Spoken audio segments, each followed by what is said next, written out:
"Will you walk into my parlor?" said the spider to the fly. "'Tis the prettiest little parlor that ever you did spy. The way into my parlor is up a winding stair, and I have many curious things to show you when you are there." "Oh, no, no," said the little fly. "To ask me is in vain, for who goes up your winding stair can ne'er come down again." "I'm sure you must be weary, dear, with soaring up so high. Will you rest upon my little bed?" said the spider to the fly. "There are pretty curtains drawn around. The sheets are fine and thin, and if you like to rest a while, I'll snugly tuck you in." "Oh, no, no," said the little fly, "for I've often heard it said, they never, never wake again who sleep upon your bed." Said the cunning spider to the fly, "Dear friend, what can I do to prove the warm affection I've always felt for you? I have within my pantry good store of all that's nice. I'm sure you're very welcome. Will you please to take a slice?" "Oh, no, no," said the little fly. "Kind sir, that cannot be. I've heard what's in your pantry, and I do not wish to see." "Sweet creature," said the spider, "you're witty and you're wise. How handsome are your gauzy wings, how brilliant are your eyes. I have a little looking-glass upon my parlor shelf. If you'd step in one moment, dear, you shall behold yourself." "I thank you, gentle sir," she said, "for what you're pleased to say, and bidding you good morning now, I'll call another day."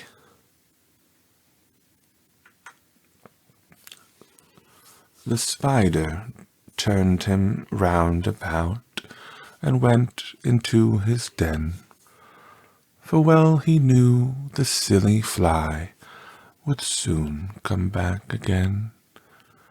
So he wove a subtle web in a little corner sly, and set his table ready to dine upon the fly. Then he came out to his door again, and merrily did sing, "Come hither, hither, pretty fly, with the pearl and silver wing. Your robes are green and purple, there's a crest upon your head. Your eyes are like the diamond bright, but mine are dull as lead." Alas, alas, how very soon this silly little fly, hearing his wily, flattering words, came slowly flitting by. With buzzing wings she hung aloft, then near and nearer drew, thinking only of her brilliant eyes and green and purple hue, thinking only of her crested head, poor foolish thing, at last. Up jumped the cunning spider, and fiercely held her fast. He dragged her up his winding stair into his dismal den, within his little parlor, but she ne'er came out again. And now, dear little children, who may this story read, to idle, silly, flattering words, I pray you ne'er give heed.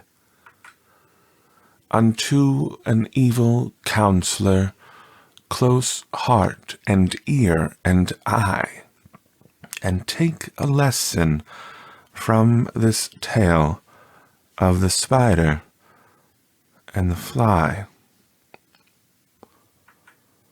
Dear sweet creatures, no doubt you finished our delicious tale and are surprised by this little tragedy. But then again, what did you expect from a story about a spider and a fly? Happily ever after? Spiders are trappers, for goodness' sake. We've been doing it for generations, and we're quite good at it. Even your beloved Charlotte in E.B. White's classics, Charlotte's Web, admitted as much. But alas, the poor dear never capitalized on her fortune. Now, if I were in her shoes, I would be eating bacon. With the wealth of knowledge about spiders in our crafty, carnivorous ways, you'd think my web would be empty, but not a day passes without a hapless bug or two stopping by. What's a spider to do? To be completely fair, my most recent dinner guest put up a commendable fight. But I am a talented and persistent hunter with many schemes up my sleeves, and you can see I always get my bug. So, what does all this talk of spiders and traps have to do with you? Be warned, little dears, and know that spiders are not the only hunters, and bugs are not the only victims. Take what has transpired with these pages to heart, or you might well find yourself trapped in some schemer's web. Bon appetit, spider. The end.